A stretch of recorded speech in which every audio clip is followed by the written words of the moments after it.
So you'll be fighting on Bellator 171. What was your reaction once you got that call and found out it would be in Kansas?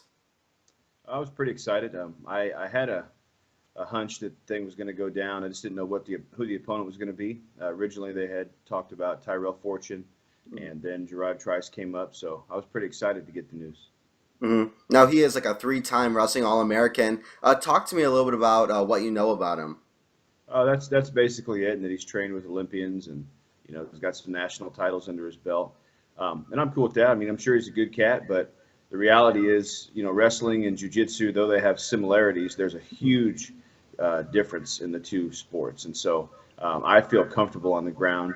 If you were to ask me where I feel uncomfortable, it would probably be standing. But I'm excited for this, no matter which way it goes, for real. Now, how do you think this fight will end? You're certainly more experienced in most aspects. How does this fight end? It ends with my hand being raised, playing the spoiler. That's just the bottom line. I grind, man. So it's like, when I put in work at the gym, I'm not there to mess around. I'm there to really get shit done and focus on that fight. So I understand the guy's background. He also grinds, but we're gonna find out who's got the bigger grinder. You know what I'm saying? You told me yesterday that Bellator signed him without having a professional fight. So he's obviously a pretty popular guy. Where does a win put you if you're able to defeat him? I have so much respect for Scott Coker. I hope it puts me on his good side. I know that he sought this guy out, and the article that I was reading, they dubbed him the Gym, the next big thing in professional mixed martial arts in the light heavyweight division. And for me, this is a win-win situation. I'm going out there to win. I'm going out there to really kind of make my mark. There's a lot of people who doubt me, and I get some fuel from that. I know what I'm capable of, so I think if that Kevin Woltkamp shows up on January the 27th, then you're going to see some things from my future. Though I'm an older fighter, I feel like I'm just getting started. So when I say my future, I'm like, man, I'll fight till the wheels fall off, for real. I mean, there's nothing wrong with my body other than your normal aches and pains. So I get this win, and I think you're going to see me around the Bellator cage a lot more. Very cool. Talk to me a little bit about your preparation since finding out you'd be fighting Trice. Well, I mean, my preparation has always basically been the same, no matter who I'm fighting. From when it started in, bars, like No Place Bar in St. Joseph, Missouri. I fought basically everywhere. My training has always been the same. I've always approached training very seriously. We have fun in training. Obviously, you don't want it just to get mundane and boring and, just machine-like. So, we have fun, but there's always this end goal, and it's like, look, man, I want to be able to outgrind the person next to me. So specifically in the last, since November, I've teamed up with HD MMA, the ATT HD guys with Jason High and LC Davis. And man, that's just been like a breath of fresh air. I've always trained with Steve Crawford in American Jiu-Jitsu. He's like the godfather of MMA in the Midwest region. It's just, he's been coaching for like 35 years. But the aspect is basically jiu-jitsu ground game. And so that's kind of where I go for that. And then HD, these guys are, I don't think there's a guy over there that's another heavyweight besides one person, I believe. So I'm always constantly, going with guys that are 170, 185, a couple 205ers.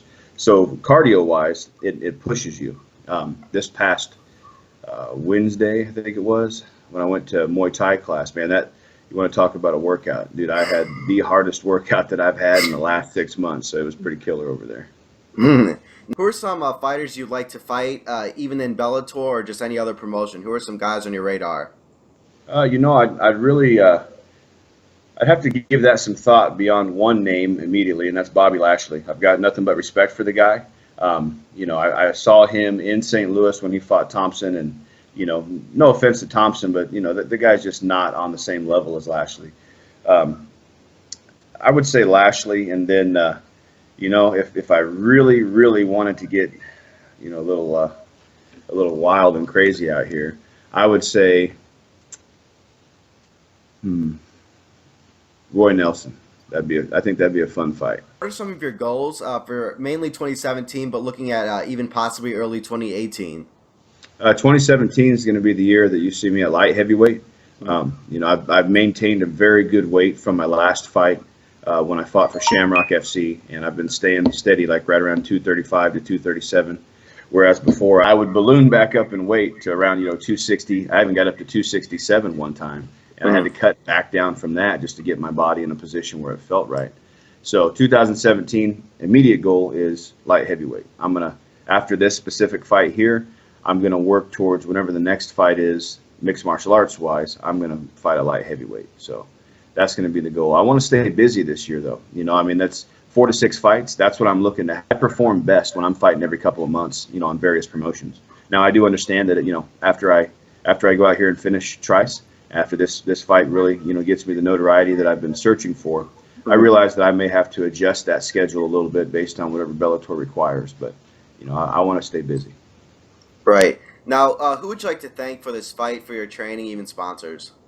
First of all, Jesse Finney over at Shamrock FC, they've kind of paved the way with Shamrock having avenues to get people into Bellator. He's been a cool guy ever since I've been signed with that promotion. But this one specifically, Jed Thornton, he's worked his ass off on this card. And I don't know if you've seen the entire card, but, man, this thing is stacked with a lot of local talent as well as, just talent coming in from around the world. So thanks to Jed for that. And then, sponsors-wise, this one's a little different, so I'm going to go with a few sponsors that have been with me basically from day one, even as an amateur. 5-Star Roofing out here in the Kansas City area. Marty Landreth, that guy's always been very supportive. So anybody who's listening in the Midwest area, give them a shout for real because they're top notch. Kansas City Beard Company. If you notice, there's a little shine on this beautiful beard I got right here. That's because I just got out of the bathroom putting on my beard oils from Kansas City Beard Company. So those guys, if you've got a beard, which I see that you don't right now, Matt, what's going on with that? We do have to work on that. We're gonna have to get your beard game up, brother. Yeah. So, but yeah, the Kansas City Beard Company, they've got the oils, the balms, all that stuff. So I'll just stay with those two guys.